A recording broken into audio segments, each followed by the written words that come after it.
Joining us now on the Deseret First Credit Union hotline is Yogi Roth of the Pac-12 Network. Yogi, nice to have you on BYU Sports Nation. You kidding me? I'm fired up, man. I saw the video you guys put out this morning. It looks like it's a blast over there. Oh, man, we were having a lot of fun. And speaking of that, we've joked, but we're kind of totally serious as well about BYU competing for the Pac-12 South Championship, or at least like a co-title like Utah in the first 3 weeks because of who they play. Can we get your help in proposing this to the Pac-12 Network if BYU goes 3-0 in their first 3 games?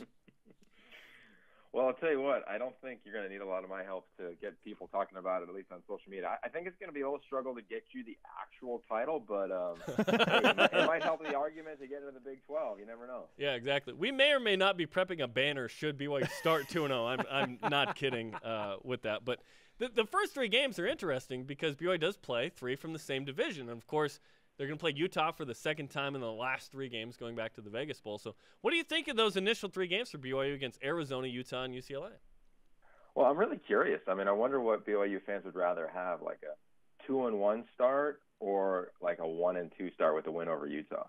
That's a dangerous question. Would you rather like the fake banner or would you rather beating Utah in that rivalry matchup? But no, I think it's awesome. I know Kalani pretty well. I've been around him for a long time. Dating back to years ago when I can remember being at UW when he was there before Utah was even in the Pac-12, just clinicking that staff on defense, and him and Sark obviously went way back. So just all those guys from those staffs that have kind of come and gone. So I'm fired up for his program. I think he's a bona fide big-time head coach. I think this job is obviously perfect for him with his history that you guys probably talk about all the time. But to answer your question, this is real. These are hard games, and I've always felt this when you take the emotion out and you look at high school athletes, which I'm around every year. I think it takes a special kid to commit to or go to BYU over a Power 5 school, right? You look at Tanner Mangum, or there's a bunch of guys on that roster, but overall, I'd say the majority of those recruiting battles, Power 5 schools are winning.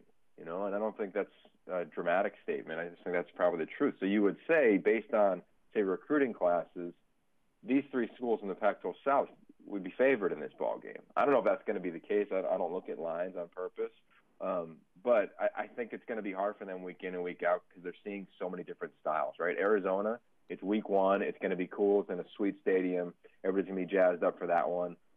Don't really know what to expect from Arizona this year. You look at Utah. To me, they were my favorite in the South, and now dependent upon what happens with their slot receiver. I don't know if they'll win that division, but I think they're a 9-win football team. And UCLA, they got one of the top 2 quarterbacks in the country and a revamped offense and a veteran team. So the work's cut out for BYU, and if they get those 3 wins, they're going to get ridiculous national respect. And like I said earlier, just amp up that argument to get to a Power 5 conference. Yogi Roth of the Pac-12 Network with us on BYU Sports Nation. When you look at games 2 and 3, BYU at Utah on September 10th, and then the home opener against Josh Rosen and UCLA on September 17th. Which of those 2 games will be the more difficult game for BYU to win? UCLA.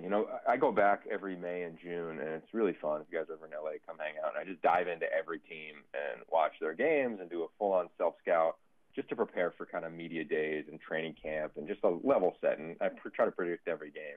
And I can remember my first run of the schedule, I was like, all right, I think BYU upsets UCLA here. And then when I went back and really dove into it, I don't think they're going to in that game because even though it's the home opener, et cetera, I just think that their first 2 contests are so demanding, emotionally from the first game. You're playing an NFL stadium, et cetera. Obviously, everybody knows what the Utah game stands for, and it's going to be extremely physical.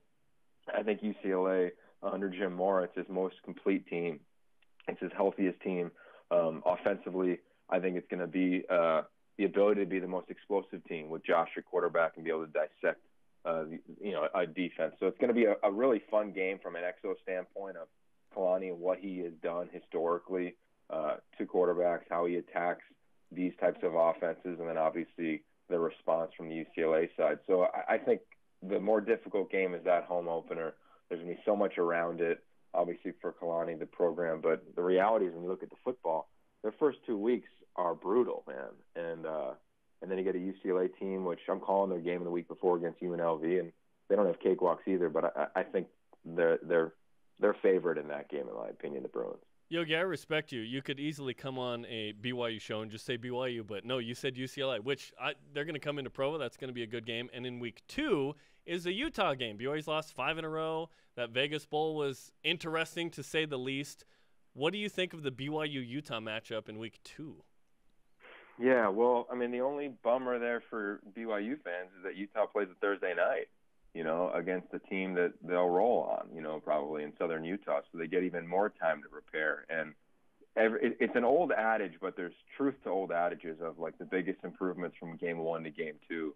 And with a new quarterback in Troy Williams, I think he's the best guy in Kyle Whittingham's Pac-12 era who can push the ball down the field. Excited to see how he is on critical downs and distances where Travis Wilson thrived. But the passing game with Timmy Patrick, it's just going to be better. Their defense is going to be a mirror image of what you're going to see all season long at BYU for the most part. I mean, same school of thought, obviously, everybody's come up through there. It is going to be an epic football game. Of all the games around the country, and I played in huge rivalry games at Pitt in West Virginia, I've coached USC, UCLA, Notre Dame, etc. This is an awesome one. But the reality is that it ain't easy. Utah, you guys have been there. I think in the Pac-12, it's not quietly anymore, but I'd argue one of the top 2 hardest places to play. There in Autzen Stadium, it's a real thing. And the place is obviously going to be lit up for this ball game. And I think Utah, what I'm tracking this year, guys, is a new stat that I basically made up of called unforced errors.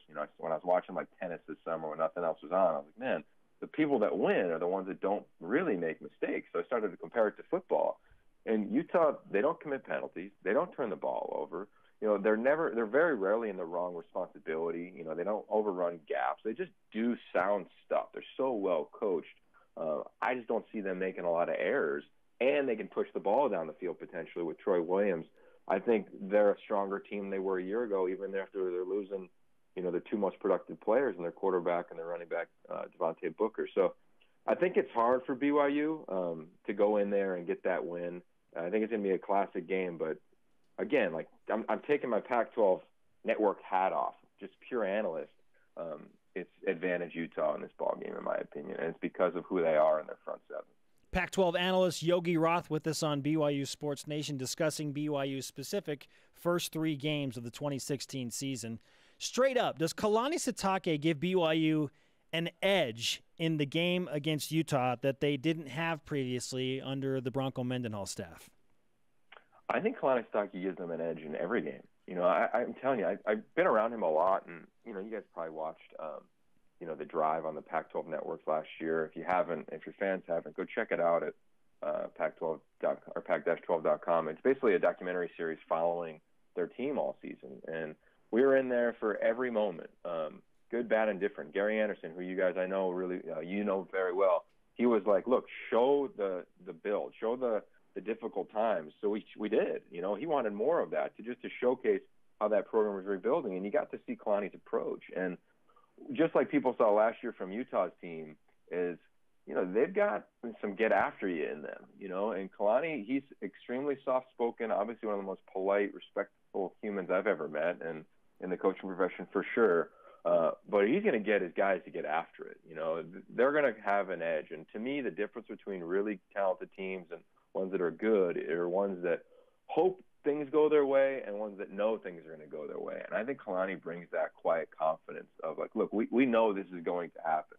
You saw him pick his quarterback, right, in Taysom. We know he's going to be able to be productive here. Defensively, they're going to have an attitude about, we know we're going to get to the quarterback. There's a standard on the defensive line that you're going to see continue to grow. It's already obviously been there for a while, but will continue to evolve. And I think that's a huge edge. To me, he's big-time up-and-comer. He's a Power 5 head coach, a steal for BYU, in my opinion, and a perfect fit. So, yeah, man, I think it's definite advantage. And what I love about it against Utah is that he has such a respect for the game that you're going to feel that. It's going to feel classic rivalry. It's not going to feel angry, we hate each other rivalry, and it's going to feel major respect. I think it's an incredible give back to the game for him to be there, and that weekend I think it's going to be a special one because of what that place did for his career.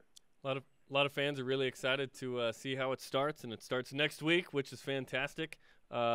the game 3 is UCLA. You already mentioned that you think Utah is your Pac-12 South, favorite. UCLA is constantly hyped, a preseason contender, yet they've only been to 2 Rose Bowls since '87. Will they live up to any kind of that hype this year, in your opinion? How good will they be? Yeah, I think they'll be really good. I mean, now because of what happened with Corey Butler-Bird, I would pick UCLA, and based on what I've seen in training camp practice, I pick UCLA to be my favorite in the South. And I say that because my biggest question for them, and I did this as a player too, where you go from pro to spread to pro, and you flip-flop back and forth. And when you watch them in the spring, where they struggled was the little details of being a pro-style system. And by that I mean the shifting and the motioning from tight ends to wide receivers, from offensive linemen holding their stance longer because it's not up-tempo, to audibling and redirecting the protections, to Josh Rosen being able to communicate and the center spreading the message all the way down the line. They really struggle with that, even snap count stuff in the spring. I went out and watched them in training camp. This is a totally different team. Like, they went to work in the player run practices in the off season in the summer. They went to work in training camp. To me, this is a championship caliber team. I expect to see them a rematch against Stanford in the Pac-12 championship game in December. So I think that they're worthy of the hype they got this year. Because the hype they got this year, I don't think it's gnarly like it was a couple years ago with Brett Hundley. You know, that was Final Four or BCS, or I think it was BCS. It was last year, the BCS that year.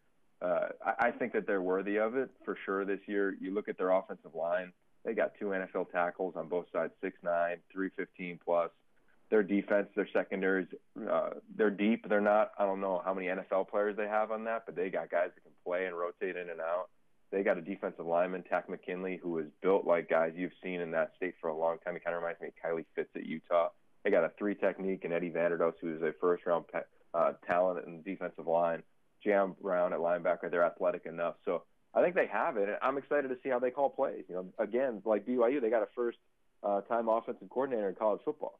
You know, Kalani Sitake, or not Kalani, and Kennedy Palomalo. He's calling plays for the first time. So I'm excited to see his style and how he does it. But I think they're worth the hype, man. And I think the Bruins are going to be for real this year. Fantastic stuff with Yogi Roth, college football analyst for the Pac-12 Network, New York Times best-selling author. Yogi, thanks for the time, man. We'll be talking to you as we get closer to what we hope is a Pac-12 South banner hanging in Studio B. I'll tell you what, my last thing on BYU, just keep this nugget in the back of your mind. Remember what Nebraska was last year? All those close losses. You know, they finished 6-7 with a big win against UCLA, but at all those last-second losses, you guys obviously were around for one of them. You look at BYU's schedule this year, and it's brutal with their games, but I can't wait, and I would recommend fans, watch how they compete, you know, and base your opinion off of that, and no matter how many games they win or lose, because I think a bunch can go either way, whether it's Michigan State, West Virginia, and the games we've talked about. But I'm fired up for this team in the future there, and I hope they get into a Power 5 conference that gets to go that out, because they can clearly compete at that level. Because you just said that, you gained 171 Twitter followers in 0.3 seconds. Hey, I'm a Kalani guy, man. I truly am. I tell you what, I was surprised Tanner got beat out, but that goes to show you. And I was with Tanner over the summer at Elite 11. He was a counselor. That, to me, says that Taysom Hill really is going to have an impressive season. Yogi, great stuff, man. We appreciate the time. Anytime, brother. Yogi Roth on the Deseret First Credit Union Hotline. Deseret First, your values, your timeline, your financial future.